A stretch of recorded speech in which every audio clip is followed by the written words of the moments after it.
Boa noite, queridos. Sempre alegria voltar aqui e participar de uma semana na instância, rever muitos queridos irmãos e, pelo jeito, conhecer novos. Eu vi um bom número de mãos se levantando, de pessoas que estão aqui pela primeira vez. Isso alegra muito o nosso coração. Essa semana nós vamos estudar a primeira carta que Pedro escreveu. E eu quero então pedir que você já abra no capítulo 1, versos 1 e 2, onde nós temos a parte introdutória da carta. Nós teremos, a partir de amanhã, 7 estudos na carta de Pedro. O alvo é cobrir a carta toda. Não sei se vamos conseguir, mas pelo menos é o planejado. Essa carta é importante para nós por vários motivos. Primeiro, ela fala muito a respeito da certeza da salvação. E de que maneira aqueles que são crentes em Jesus Cristo podem ter certeza disso, de que creem nele e que têm a vida eterna conforme as promessas de Deus. Esse assunto de certeza, ele sempre fica voltando. Eu sempre encontro gente que fica perguntando: pastor, como é que a gente faz para ter certeza da salvação? Uma pessoa pode ser salva e não ter certeza de salvação? Como é que a gente... Quais são os sinais de que uma pessoa é verdadeiramente convertida?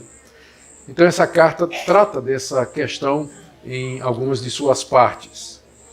Também ela fala muito sobre alegria em meio ao sofrimento. E é outro tema que sempre é importante a gente falar. Sempre há pessoas que estão passando por dificuldade, que estão sofrendo e que querem saber de que maneira elas podem enfrentar as adversidades da vida, que nem sempre são poucas. E Pedro trata bastante dessa questão. Praticamente em quase todos os capítulos ele tem uma palavra a respeito do sofrimento e da alegria que nós devemos ter em meio a ele. E não somente isso, a carta também fala de como nós devemos enfrentar as perseguições. Pode ser que não seja um assunto muito atual para nós aqui no Brasil, dada a liberdade religiosa que nos é garantida por lei no nosso país, por enquanto. Mas nós diariamente temos notícia de cristãos, irmãos nossos, que estão sendo perseguidos brutalmente em outras partes do mundo.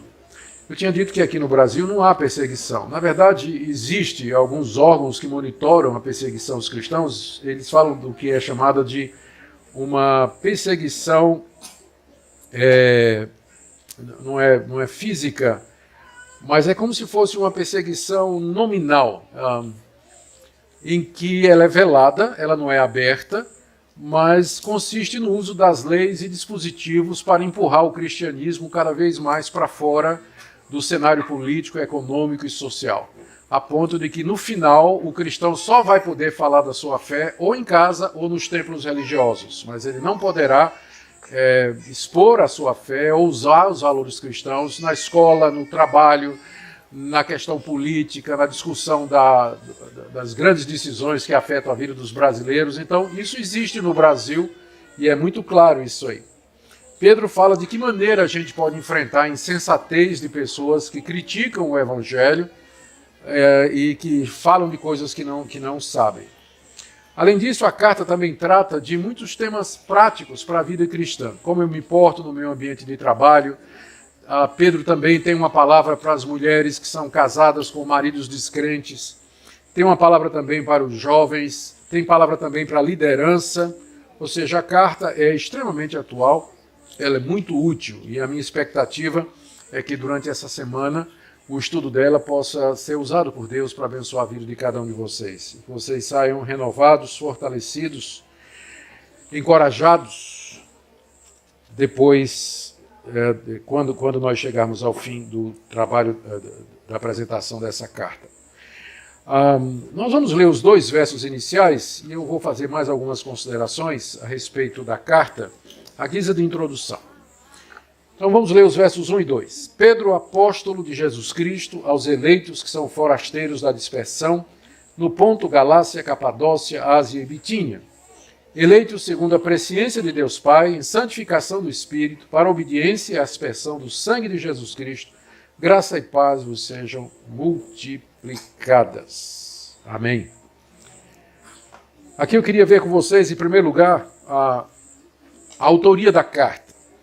A carta, o autor se apresenta como sendo Pedro, apóstolo de Jesus Cristo. E, evidentemente, que a primeira pessoa que nos vem à mente é Cefas, Simão, Pedro, são os três nomes pelos quais ele é nomeado no Novo Testamento. Muito conhecido pela sua intrepidez, pela sua ousadia, também pela sua inconstância, intempestividade. Era o discípulo que sempre estava à frente dos demais e que, afinal, ele toma a liderança do colégio apostólico, juntamente com Tiago, irmão de Jesus. É ele que escreve essa carta e ele se apresenta como apóstolo de Jesus Cristo. A designação apóstolo é restrita no Novo Testamento aos 12 que Jesus chamou, sendo Matias o substituto de Judas, e ao apóstolo Paulo. Esses 12 mais um, a eles foi conferida revelação da parte de Deus sobre como interpretar o Antigo Testamento, inspiração para escrever livros da Bíblia, quando não eles, alguém associado a eles. Eles foram testemunhas da ressurreição de Jesus Cristo, e a eles coube lançar o fundamento da igreja cristã e nos dar a Escritura Sagrada. Então, nesse sentido, nós não temos mais apóstolos hoje. Eu sei que há muitas pessoas que se nomeiam apóstolos, mas é uma reivindicação sem fundamentação bíblica. Não querendo ser indelicado, mas é uma usurpação de um ofício ou de uma função que teve um provimento temporário na igreja cristã, marcando a passagem do Antigo Testamento para o Novo, quando Deus precisava de testemunhas da ressurreição de Cristo que pudessem lançar os fundamentos da igreja. Uma vez que isso foi feito, nós não temos mais apóstolos nos dias de hoje, a não ser que você queira usar o termo no sentido de missionário, que é isso que o termo quer dizer no original grego. Um apóstolo é alguém que é enviado para cumprir uma missão. Então, se você quiser usar o título apóstolo simplesmente para dizer que você é um missionário, eu não tenho problema com isso. Mas, infelizmente, quando as pessoas usam esse título, eles usam para dizer que eles têm a mesma autoridade de Pedro, a mesma autoridade de João, a mesma autoridade de Mateus e a mesma autoridade de Paulo. Eles dizem que recebem revelação da parte de Deus, que eles podem dar prosperidade àquelas pessoas sobre as quais eles têm cobertura, não aceitam questionamentos e a palavra deles é lei. Então, é uma usurpação de uma função que não existe mais e que encerrou no primeiro século. Apóstolo, nós não precisamos de novos apóstolos, porque toda vez que eu abro meu Novo Testamento, eu me encontro com um. Eu estou com Pedro aqui. Para que eu preciso de outro? Eu tenho o apóstolo Pedro, tenho o apóstolo Paulo, tenho o apóstolo João, tenho o apóstolo Mateus. Então eu não preciso de novos apóstolos. É por isso que a igreja sempre foi apostólica, porque ela sempre estava fundamentada na base que foi lançada pelos apóstolos, como o apóstolo Pedro, por exemplo. Então, ele se apresenta como sendo o apóstolo de Jesus Cristo. Ele diz que está escrevendo aos eleitos que são forasteiros da dispersão no Ponto, Galácia, Capadócia, Ásia e Bitínia. Essa região aí são 5 províncias do Império Romano que correspondem hoje à Turquia, à moderna Turquia. Então, naquele tempo, eram províncias debaixo do domínio do imperador, que mandava procônsules, sob o domínio do imperador, que mandava procônsules, procuradores, mandava governadores, oficiais de justiça, oficiais de finanças para cuidar da administração, da justiça, dos impostos, enfim, de todos os negócios das províncias, e eles respondiam diretamente ao imperador. Então, esses leitores da carta, eles moravam naquela região. Pedro se refere a ele como sendo eleitos. Eleitos é um termo que aparece muito no Novo Testamento para se referir aos cristãos. Eles são eleitos porque Deus os elegeu antes da fundação do mundo para serem o que eles são.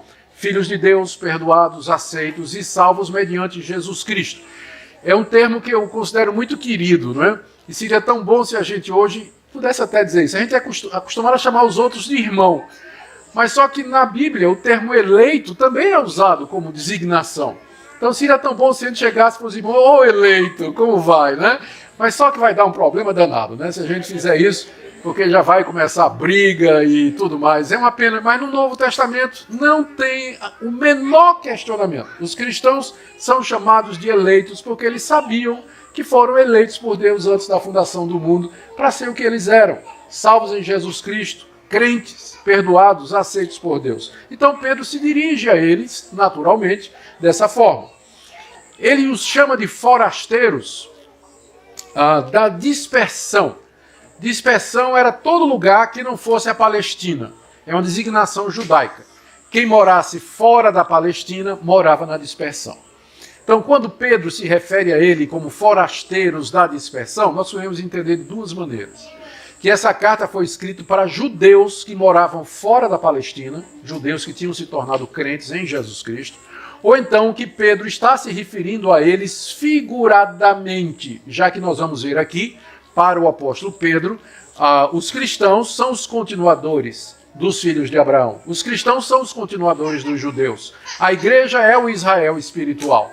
Então, aqui pode ser uma referência simplesmente aos cristãos, quer judeus ou gentios, que moravam naquela região distante da Palestina, debaixo do jugo do Império Romano. Há evidências na carta de que esse pessoal não era só judeu, mas também era pagão. Judeus e pagãos convertidos a Jesus Cristo. Então, isso aqui nós vamos tomar dessa forma. No verso 2, você tem a saudação de Pedro, e é impossível você deixar de notar a estrutura trinitária da saudação. Pedro diz que eles foram eleitos segundo a presciência de Deus Pai, ou seja, Deus Pai, porque conhece todas as coisas, e só que a eleição aqui, ela não é baseada na presciência. Eleição e presciência é a mesma coisa, porque Deus só pode conhecer aquilo que ele determinou que acontecesse. Porque se Deus não determinou que acontecesse, quem é que está no controle da história? Existe história fora de Deus? Né? Deus sempre existiu e só tinha Ele. Ele é que criou o tempo, o espaço, a história. Então a história não é um ser autônomo que transcorre diante de Deus, e Deus tem uma bola de cristal olhando o futuro para saber qual é a sua decisão de A, de B ou de C, e com base nessa decisão, Deus então toma a decisão dele. Não existe história à parte de Deus e da vontade de Deus. Então Deus só vê aquilo que ele decretou. Então por isso que presciência e eleição e vontade de Deus são a mesma coisa na Bíblia. Não tem diferença nenhuma. Ele conhece porque foi ele que mandou que acontecesse. Então, eleito segundo a presciência de Deus Pai. Deus Pai elegeu, já comecei pesado, não foi, mas a culpa é de Pedro. Ele está logo no verso 2. Peraí, né? No verso 2, não, está no verso 1. Eu vou fazer o quê, né? Então tá aí, está no verso 1 e no verso 2. Então, ele começa falando de Deus Pai elegeu. Aí veja só, em santificação do Espírito, a terceira pessoa da Trindade, essa eleição, ela é mediante a santificação, já para calar a boca de gente que diz assim, mas se eu souber que eu sou eleito, eu vou viver de qualquer maneira. Paciência. A eleição é para santificação no Espírito. Então, se não tem santificação, não teve eleição. Não teve. Aí já está respondendo a pergunta, como é que eu sei que eu sou eleito? Como é que vai sua vida, meu filho? Está andando em santidade? Está andando em retidão diante de Deus? Eis aí uma boa evidência da sua eleição. Eleitos em santificação do Espírito, e agora a segunda pessoa, para a obediência e aspersão do sangue de Jesus Cristo. Notaram aqui as três pessoas? O Pai elegeu, somos salvos pela obediência ao sangue de Cristo, a aspersão, ou seja, a purificação, porque em Israel, no Antigo Testamento, todas as purificações eram feitas pela aspersão, derramar água sobre. Então, Pedro está usando essa figura para dizer que nós somos salvos mediante a aspersão do sangue de Jesus. Aquele sangue derramado na cruz equivale àqueles rituais do Antigo Testamento em que a pessoa era purificada com água derramada sobre aquelas pessoas. E aí você tem, então, Pai que elege, o Filho que asperge e o Espírito que santifica. A Trindade envolvida completamente na nossa salvação e redenção. Por que Pedro começa já com teologia pesada isso aqui? É porque os seus leitores estavam passando por perseguições. Lá naquelas províncias havia uma perseguição movida pelas autoridades judaicas, a gente vê exemplos disso no livro de Atos, e também pelas autoridades locais. Várias vezes na carta nós vamos encontrar Pedro se referindo à hostilidade, à calúnia, há denúncias da parte dos pagãos contra os cristãos. E Pedro está interessado em confortar aqueles irmãos e ensiná-los a viver no meio daquele ambiente hostil. E uma das maneiras que Pedro faz isso é já de cara lembrando para eles quem eles são.